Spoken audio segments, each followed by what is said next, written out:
Sabona, Legai, and welcome to an introduction to South Africa. People seem to have a lot of misconceptions about South Africa. One of the biggest misconceptions is that South Africa refers to a region in Africa. I'll often hear people say, "Which country in South Africa did you live in?" Now, just to set the record straight, South Africa is a country, not a region. A second misconception about South Africa is that it must be very underdeveloped, filled with lots of lions and other wild animals. While it is true that South Africa has a number of national parks and game reserves filled with these animals, South Africa is also home to a number of very large urban cities. And just as you wouldn't expect bears and wolves to be found roaming through New York or LA, you certainly won't find elephants or giraffes anywhere close to these cities, except in a zoo. Now, one of South Africa's largest cities is Johannesburg, which is considered South Africa's economic hub. It's home to a number of major industries, including a number of mining industries. One of South Africa's leading industries is actually mining. South Africa is home to some of the largest gold, diamond, and platinum reserves in the world.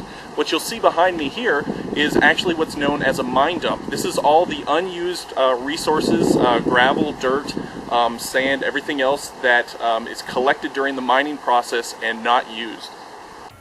Another one of South Africa's most famous cities is Cape Town. Just like Johannesburg, it's considered an economic hub for the country. But Cape Town is also famous as a tourist destination, with its iconic views of Table Mountain, its affluence, and its popular wine region.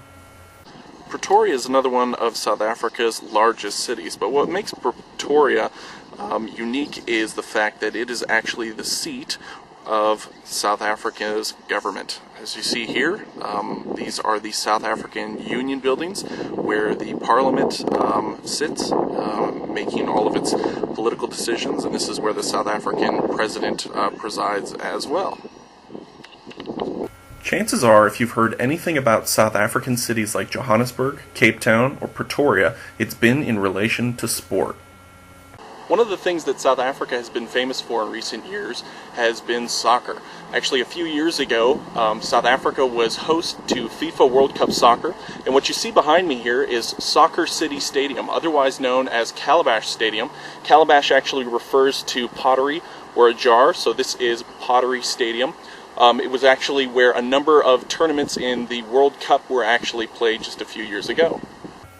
Despite all of South Africa's accomplishments, despite the wealth that is found there and its large developed cities, South Africa continues to face a number of challenges and social problems.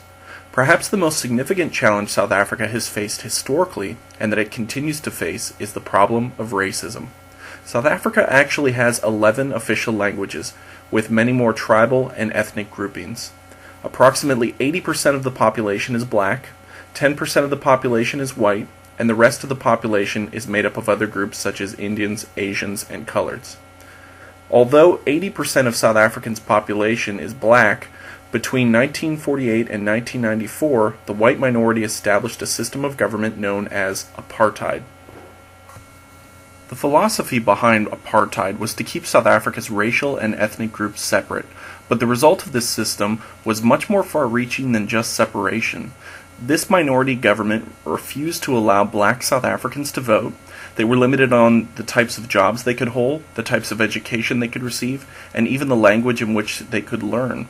Blacks were not allowed to live in major cities such as Johannesburg, Cape Town, and Pretoria, where they would be in close proximity to white people.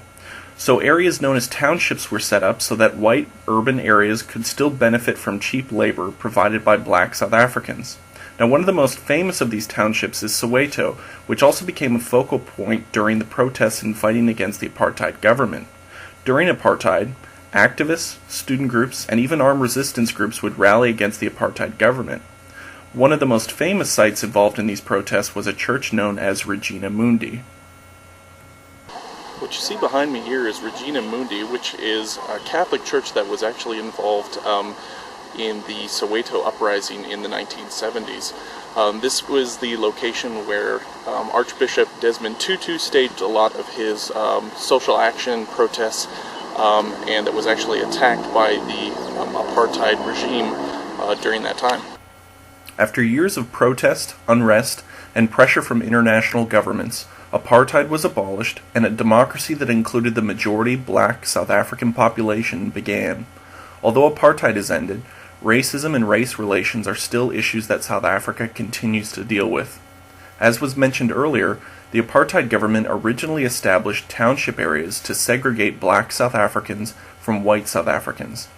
Even though the political system of apartheid was officially abandoned, the effects of this system of government continue. Despite the fall of apartheid, townships are still significantly poor socioeconomic communities made up predominantly of black South Africans.